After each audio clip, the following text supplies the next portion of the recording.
অসমৰ কাৰণে আমি বহুত মুহূৰ্ত দেখিছোঁ। উদ্যোগীকৰণ অবিহনে অসমৰ নিবনুৱা যুৱক যুৱতী কেতিয়াও নিজৰ মাতৃভূমিত থাকিব নোৱাৰে।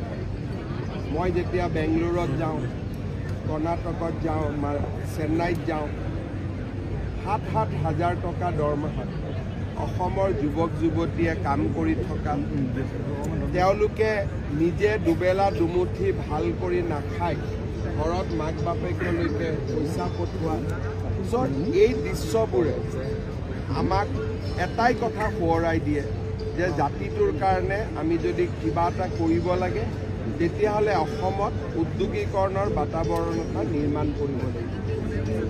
এটা কাৰ্যকালৰ ভিতৰতে আন্দোলন কমাই পেলাওক, বন্ধ কমাই পেলাওক, উগ্ৰপন্থাত বিশ্বাস কৰা লোকসকললৈ ঘৰলৈ উভতাই আনক, আৰু সেই এটা কাৰ্যকালৰ ভিতৰতে সকলো ঘটনাক অতীত বুলি মানুহৰ মাজত এটা ধাৰণাৰ সৃষ্টি কৰি উদ্যোগীকৰণৰ পৰিৱেশ এটাও নিৰ্মাণ কৰা।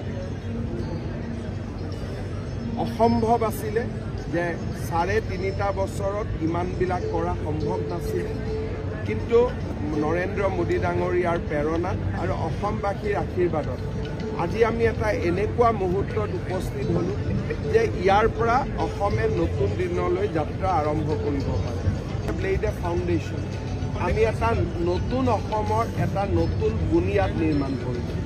ইয়াৰ পৰা মই আশা কৰোঁ যে অসমৰ যুৱ প্ৰজন্মই অসমক আগুৱাই লৈ যাব।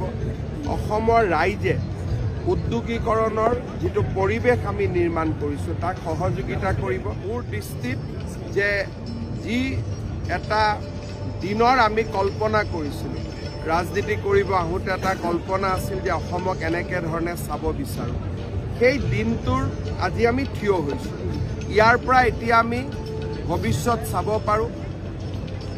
আন্দোলন, হত্যা, তেজৰ ফাকু খেলা অসম এখনৰ পৰিৱৰ্তে উজ্জ্বল ভৱিষ্যতৰ অসম এখন আজি আমি থিয় কৰাব পাৰিছোঁ।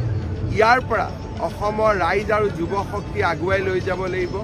অসমখনক আমি ৪৭ চনৰ আগত যেনেকুৱা সম্পদপূৰ্ণ অসম আছিল, সমৃদ্ধিপূৰ্ণ অসম আছিল, তালৈকে আমি লৈ যাব পাৰিছোঁ। যেতিয়া ভাৰতৰ ভিতৰত একমাত্ৰ ইণ্ডাষ্ট্ৰিয়েল ষ্টেট অসম আছিল, আজি সেই সমৃদ্ধিৰ অসমখনৰ এতিয়া আমি বহুত দূৰত নহয়।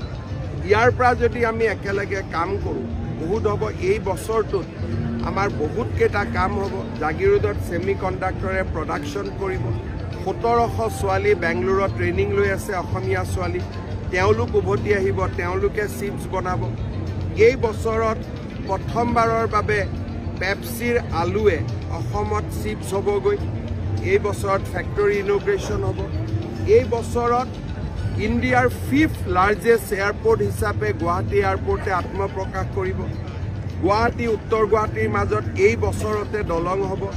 এই বছৰতে নুমলীগড়ত বায়' ৰিফাইনাৰী হ'ব। এই বছৰতে নামৰূপত ইউৰিয়া কাৰখানাৰ কাম আৰম্ভ হ'ব। গতিকে মই ভাবোঁ যে ২০২৫ চন আমাৰ বাবে এটা ডিফাইনিং ইয়াৰ হ'ব, আৰু আমি যদি ইয়াক আগুৱাই লৈ যাওঁ আমি বহুত আগুৱাই লৈ যাব পাৰিম।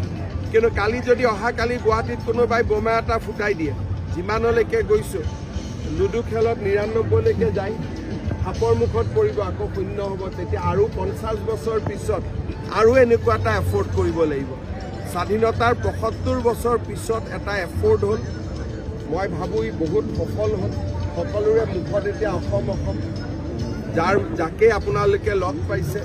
কিন্তু এই ৭৫ বছৰৰ পিছত আমি যদি আকৌ সাপৰ মুখত পৰোঁ, আমি আৰু ৫০ বছৰ নতুন ৰাস্তাৰ আকৌ নিৰ্মাণ কৰিব লাগিব। হয়তো আমাৰ জীৱনত আমি সমৃদ্ধিশালী অসম দেখা নাপাওঁ। গতিকে আমাৰ লক্ষ্য হ'ব লাগে যে ৯৯ যেনেকৈ সাপৰ মুখত পৰে, আমি যাতে সাপৰ মুখত নপৰাকৈ এশত গৈ থিয় হ'ব।